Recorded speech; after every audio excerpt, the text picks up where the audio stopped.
Hello students. आधारशिला academy के video lecture में आप सभी का स्वागत है। आज का जो क्वेश्चन है वो काफ़ी अच्छा क्वेश्चन है, क्योंकि ये जो क्वेश्चन है प्रोजेक्टाइल मोशन और इलेक्ट्रोस्टैटिक्स को मिला के बनाया गया है। तो आइए शुरू करते हैं आज का क्वेश्चन। क्वेश्चन है कि a charge particle of mass 2 kg and charge 1 microcoulomb is thrown from a horizontal ground at an angle of 45 degree with horizontal with a speed of 10 metre per second. ठीक है। फिर बोला है आगे, in space a horizontal electric field E equal to 2 × 10⁻⁷ newton coulomb exist. तो बोल रहा है find the range of the projectile. ठीक है। तो आइए अब इस क्वेश्चन को समझते हैं। यहाँ पे चार ऑप्शन भी आपको दिया गया है। ए जो है, ए ऑप्शन में बोल रहा है 5 मीटर, मतलब उस प्रोजेक्ट वो जो पार्टिकल हम लोग थ्रो कर रहे हैं, है ना, उसका जो रेंज है वो 5 मीटर होगा। बी में बोल रहा है 30 मीटर, सी में बोल रहा है 10 मीटर और डी में बोल रहा है 20 मीटर। तो देखिए, क्वेश्चन जो है कि एक चार्ज पार्टिकल है जिसका मास है 2 kg और उस पे चार्ज है 1 माइक्रोकूलम। 1 माइक्रोकूलम मतलब 1 × 10⁻⁶ कूलम। उसे हॉरिजेंटल ग्राउंड से 45 डिग्री का एंगल बनाते हुए 10 मीटर पर सेकेंड के वेलोसिटी से फेंक दिया गया है। ठीक है। देखिए, ये हॉरिजेंटल है ना, इसे 45 डिग्री बनाते हुए 10 मीटर पर सेकेंड से इसको फेंक दिया गया है। और जिस स्पेस में इसको फेंका गया है ना, वहाँ पे पहले से एक इलेक्ट्रिक फील्ड प्रेजेंट है और उसका वैल्यू है E equal to 2 × 10⁻⁷ newton per coulomb. है ना, बोल रहा है यहाँ पे in space a horizontal electric field E equal to 2 × 10⁻⁷ newton exist. ठीक है। तो इस स्पेस में इलेक्ट्रिक फील्ड भी है। तो आपको बताना है find the range of the projectile, मतलब कि जहां से फेंका गया है वहां से कितनी दूर पे ये जाके गिरेगा। ठीक है ना। तो देखिए, अभी यहाँ पे आप लोग जब 11th में प्रोजेक्टाइल मोशन पढ़ते थे, वहाँ पे ये स्पेस जो होता था उसमें मतलब इलेक्ट्रिक फील्ड वगैरह कुछ नहीं होता था। ठीक है ना, वहाँ हम लोग उसको वैक्यूम मान लेते थे। ठीक है। तो देखिए, अभी मैंने यहाँ पे एक फिगर ड्रॉ किया है जिसमें इलेक्ट्रिक फील्ड नहीं दिखाया है। जो सिंपल प्रोजेक्टाइल मोशन में हम लोग जो पढ़ते थे उसको देखते हैं। तो देखिए, जब उस ऑब्जेक्ट को 10 मीटर पर सेकेंड से हॉरिजेंटल से 45 डिग्री एंगल पे फेंका गया, तो इस ये जो वेलोसिटी u है इसका दो कंपोनेंट होगा। ठीक है, एक हॉरिजेंटल कंपोनेंट और एक वर्टिकल कंपोनेंट, है ना। हॉरिजेंटल कंपोनेंट जो होगा वो होगा u cos थीटा, और यहाँ पे ये जो वर्टिकल कंपोनेंट है ये है u sin थीटा। ठीक है। अभी ध्यान से देखिए कि यहाँ पे जो एक्सेलरेशन होगा, है ना, वो सिर्फ वर्टिकल डायरेक्शन में होगा और वो वर्टिकली डाउनवर्ड होगा। और वो जो एक्सेलरेशन है वो है acceleration due to gravity G. ठीक है। हॉरिजेंटल डायरेक्शन में यहाँ पे कोई भी एक्सेलरेशन नहीं है। तो ये जो ऑब्जेक्ट है वो हॉरिजेंटल डायरेक्शन में कांस्टेंट वेलोसिटी से मूव करेगा, और वो जो कांस्टेंट वेलोसिटी है वो है u cos थीटा। ठीक है। ये जो यू वाई कंपोनेंट है इसके कारण ऑब्जेक्ट ऊपर जाएगा, हाइट गेन करेगा, और ये जो एक्स कंपोनेंट है इसके कारण ये आगे बढ़ेगा। ठीक है।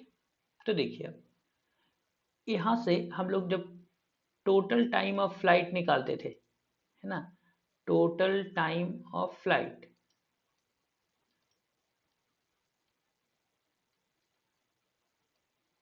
है ना, टी टी इक्वल टू आता था 2u/g, है ना।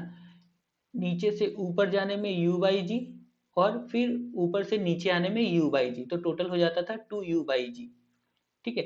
u/ मतलब जो कंपोनेंट इसको ऊपर, वेलोसिटी का वो कंपोनेंट जो इसको ऊपर ले जाने के लिए रिस्पॉन्सिबल था। ठीक है।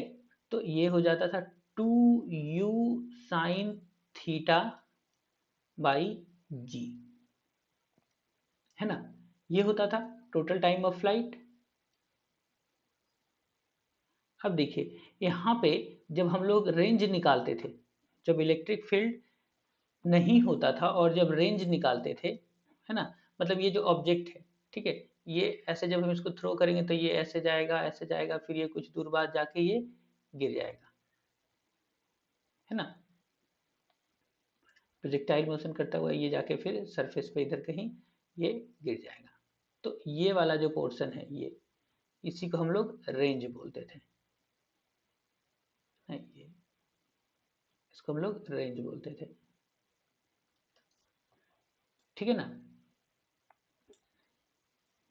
तो देखिए यहाँ पे जब हम लोग रेंज निकालते थे, रेंज आर से अगर रिप्रेजेंट करते हैं, तो ये हम लोग लिखते थे यू एक्स टी, है ना, क्योंकि यहाँ पे हॉरिजेंटल डायरेक्शन में जो एक्सेलरेशन है वो होता था जीरो। हॉरिजेंटल डायरेक्शन में एक्सेलरेशन जीरो होता था, है ना। तो हम लोग ये लिखते थे यू एक्स इंटू टी, मतलब you cos theta into T, जब इलेक्ट्रिक फील्ड प्रेजेंट नहीं होता था तब, ठीक है। लेकिन जैसे ही इलेक्ट्रिक फील्ड आएगा तो देखिए उसके कारण चेंज क्या होगा। जब यहाँ पे इलेक्ट्रिक फील्ड आएगा तो ये जो इलेक्ट्रिक फील्ड है, जब चार्ज इस स्पेस में आएगा तो ये एक फोर्स फील करेगा, है ना। अब ये चार्ज जो है पॉजिटिव चार्ज है, ठीक है, चार्ज जो है वो पॉजिटिव चार्ज है, तो ये इलेक्ट्रिक फील्ड के डायरेक्शन में ही एक फोर्स फील करेगा। और यहाँ पे जो इलेक्ट्रिक फील्ड है उसका डायरेक्शन दिया हुआ है पॉजिटिव एक्स एक्सिस के अलॉन्ग, इसका मतलब वो चार्ज पार्टिकल इस डायरेक्शन में एक फोर्स को फील करेगा, ठीक है। अब जैसे ही ये फोर्स को फील करेगा तो ये हॉरिजेंटल डायरेक्शन में ये एक एक्सेलरेशन भी फील करेगा, इसका एक एक्सेलरेशन भी होगा हॉरिजेंटल डायरेक्शन में, ठीक है। तो यहाँ पे जो एक्स है, एक्सेलरेशन इन हॉरिजेंटल डायरेक्शन, वो नॉट इक्वल टू जीरो होगा, वो जीरो नहीं होगा, ठीक है। लेकिन ये जो इलेक्ट्रिक फील्ड है इसके कारण वर्टिकल डायरेक्शन में कोई फोर्स नहीं लग रहा है, तो यहाँ पे वर्टिकल डायरेक्शन में जो एक्सेलरेशन है अब भी वो एक्सेलरेशन ड्यू टू ग्रेविटी ही होगा।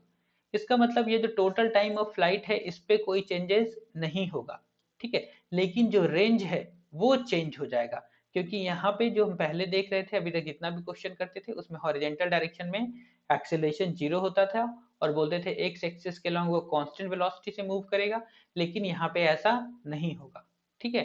तो ये जो ऑब्जेक्ट जो हम लोग फेंके हैं, है ना, ये ऑब्जेक्ट जो फेंका गया है,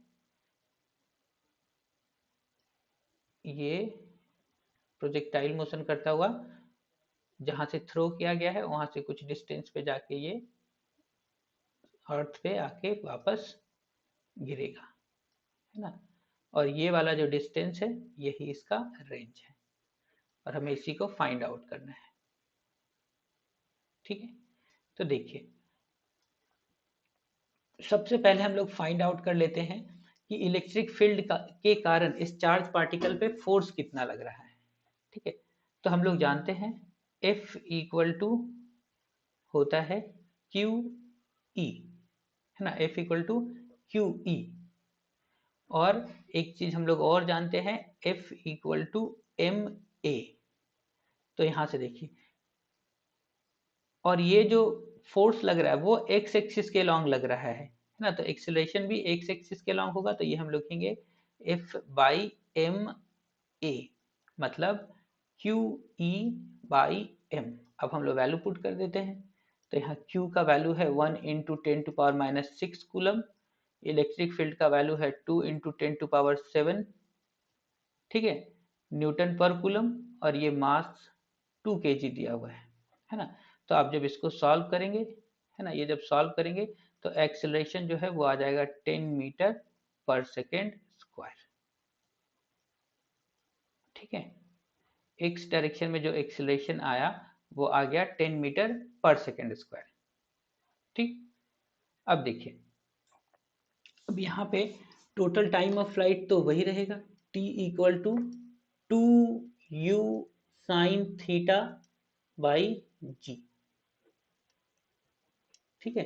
यहाँ पे ax यहाँ आप चाहे तो लिख सकते हैं, इस डायरेक्शन में जो एक्सेलरेशन है वो 10 मीटर पर सेकेंड स्क्वायर है, ठीक है। और ये वर्टिकली डाउनवर्ड जो लग रहा है acceleration, acceleration due to gravity, ये भी g equal to 10 metre per second square, 10 मान लेते हैं यहाँ, ठीक है। तो देखिए यहाँ पे हो जाएगा 2 × 10 × sin 45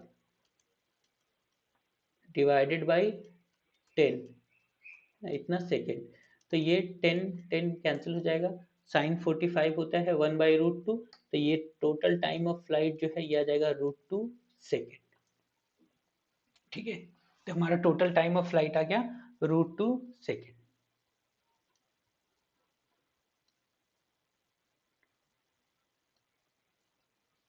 अब हम यहाँ से रेंज निकाल लेते हैं। तो हमारा जो रेंज है वो रेंज इक्वल टू हो जाएगा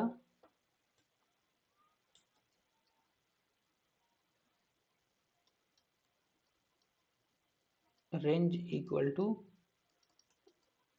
ये हो जाएगा you x T plus half A x T square, है ना।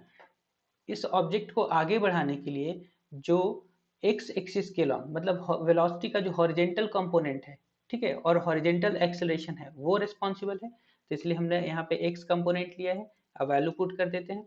तो ये हो जाएगा यू एक्स, है ना। यू एक्स जो है वो यू कॉस थीटा है, मतलब 10 कॉस 45 डिग्री इंटू टाइम जो है ना, वो है √2 प्लस 1/2 इंटू 10 इंटू √2 का होल स्क्वायर, है ना। इतना मीटर हो जाएगा। अब देखिए इसको सॉल्व करते हैं। 10 इंटू कॉस 45 डिग्री होता है 1/√2 इंटू √2 प्लस 1/2 इंटू 10 इंटू 2, इतना मीटर, है ना। ये कैंसिल हो जाएगा, ये कैंसिल हो गया, ये 2 से ये 2 कैंसिल हो गया। तो आपका बचा 10 + 10 मीटर, है ना, मतलब 20 मीटर। तो रेंज जो है वो रेंज आ गया 20 metre. Range equal to 20 metre. देखिए हमारा जो ऑप्शन डी है ना, डी ऑप्शन सही होगा, 20 मीटर। ठीक है, तो उम्मीद करते हैं कि आपको ये क्वेश्चन समझ में आया होगा। अगर फिर भी कोई डाउट रह जाता है तो आप कमेंट बॉक्स में लिखें, और जल्द से जल्द हम लोग कोशिश करेंगे कि आपका जो भी डाउट है वो क्लियर हो जाए। अगर आपको ये वीडियो पसंद आया हो तो हमारे चैनल को सब्सक्राइब करें, इस वीडियो को लाइक करें और अपने दोस्तों को भी शेयर करें। वीडियो को देखने के लिए थैंक यू।